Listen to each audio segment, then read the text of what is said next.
With Mayor de Blasio's entrance today, there are now 23 Democrats vying for their party's presidential nomination. Among the first to jump in was Massachusetts Senator Elizabeth Warren, whose campaign since has put a heavy emphasis on plans and proposals in plenty of policy areas. Senator Warren joins us now, and welcome back to the NewsHour. Thank you. It's good to be here. So, Senator, you have called yourself a capitalist to the bones, and yet I think you and Senator Bernie Sanders have been seen by many as the two most left-leaning candidates in this race. He, on the one hand, says he's very proud to be a democratic socialist. So help people watching understand what the difference is between the two of you. How do they tell you apart? Why should they vote for you over him? So I can't speak for Bernie. Bernie will speak for himself. All I can do is tell you how I see it. And how I see it is that markets can produce enormous value if they have rules. Markets, if they're properly functioning, if they're transparent, if they're level, that's an opportunity for entrepreneurs to get started, for competition to flourish, for there to be innovation to drive prices down. That's how it works. Now, there are some areas where markets don't work at all. What public education is about. We make an investment. Much of healthcare is about that. But there are many areas where what we want to see is markets that work better. Markets that have curbs, that have rules, that create a level playing field so that everybody has a chance to build some value and some security going forward. So when you hear folks in the business community say, and we do hear this from time to time, saying, well, I think Elizabeth Warren, based on the fact that she went after the banks after the big financial collapse a decade ago, I think she's anti-business. What do you say to that? Boy, they just have it backwards. You know, look, I think it is pro-business to say everybody has to follow the same set of rules and that the giants don't get to come in and cheat everyone else. Because when they can do that, they not only stamp out their competition, they stamp out the people who follow the rules, they also manage to crush their own customers. And the consequence of that, we saw in 2008. Yeah, they amassed a lot of wealth, and then they blew up the economy for everyone. That's why it is that we need consistent rules, and that we need those rules consistently enforced. And that's the difference we need in our economy now. Not an economy that just works for the rich and the powerful, an economy that works for everyone. Well, let's talk about one of those ways that you've suggested government can get involved, paying for college. Yes. You have promised free public college, helping most student debt holders eliminate the debt. Now, we've looked at what some analysts are saying about this. They say, number one, it is giving bigger benefits to higher income families than families at the lower end of the spectrum, the families who need it the most, which they say raises questions about fairness and about whether it's wasting government money. Right now, we have an economy in the 21st century that basically says you're going to need some post-high school training, whether it's technical school, two-year college, or four-year college, to get a chance to make it in America's middle class, to build some economic security. That's what you're going to need. Now, just remind yourself, a century ago, when that was true about high school, we made high school free for everybody because we said it's an investment America makes in our young people, an investment in our future. So my plan here is to say, look, on the greatest fortunes in this country, those above $50 million, on the 50 millionth and first dollar, pitch in 2 cents.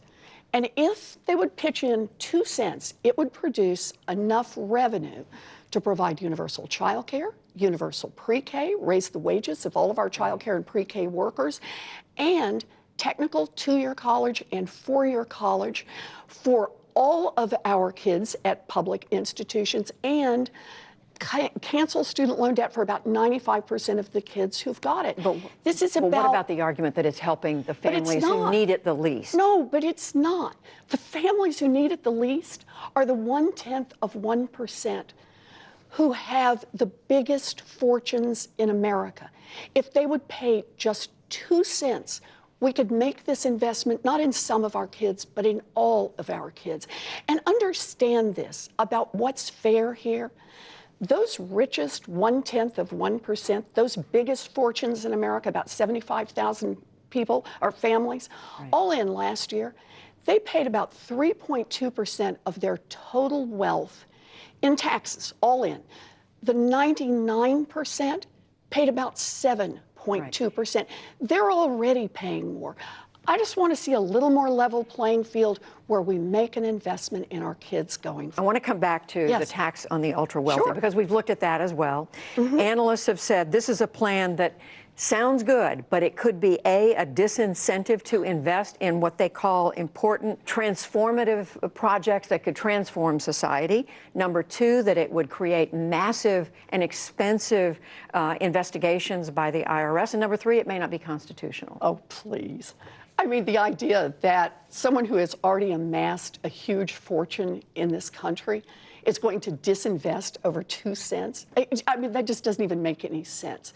This proposal says, look, it's not punitive. It says if you built one of the great fortunes in America, this is the 1/10 of 1%, more than $50 million. That 50 millionth and first dollar, you got to pitch in 2 cents, and for every dollar above that. And it says, in effect, if you built a great fortune, good for you, or inherited it, good for you. But understand, that great fortune was built in part using employees all of us help pay to educate.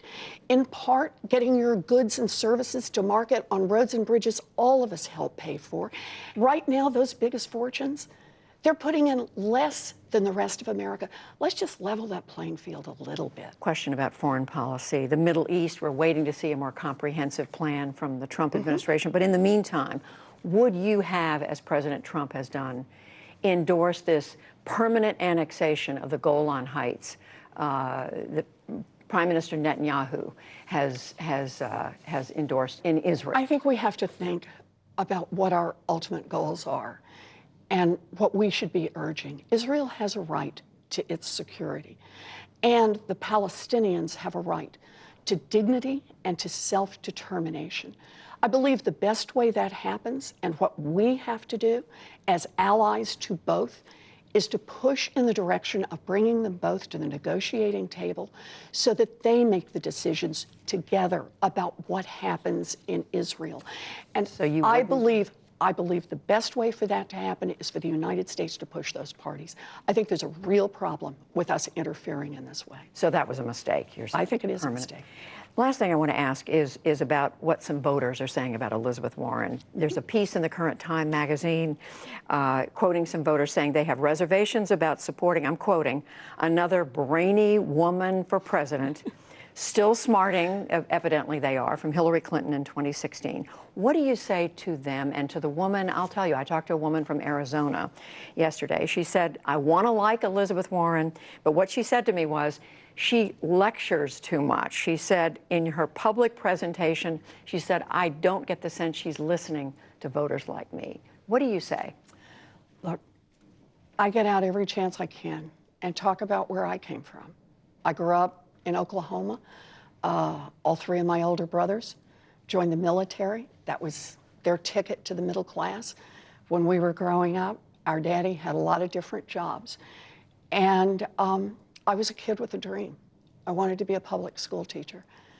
By the time I graduated from high school, my family didn't have the money for an application to send me to college, much less to pay for 4 years of college. And I was one of those kids. I got a scholarship, yay.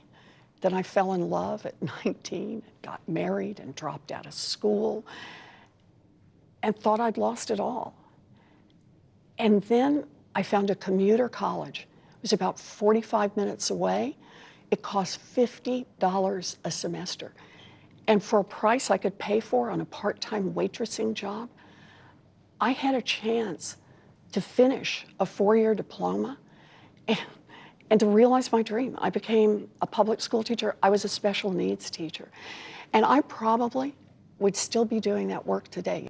But by the time I finished my first year, I was visibly pregnant, and the principal did what principals did back in those days. Is that he true? wished me luck, showed me the door, and hired someone else for the job.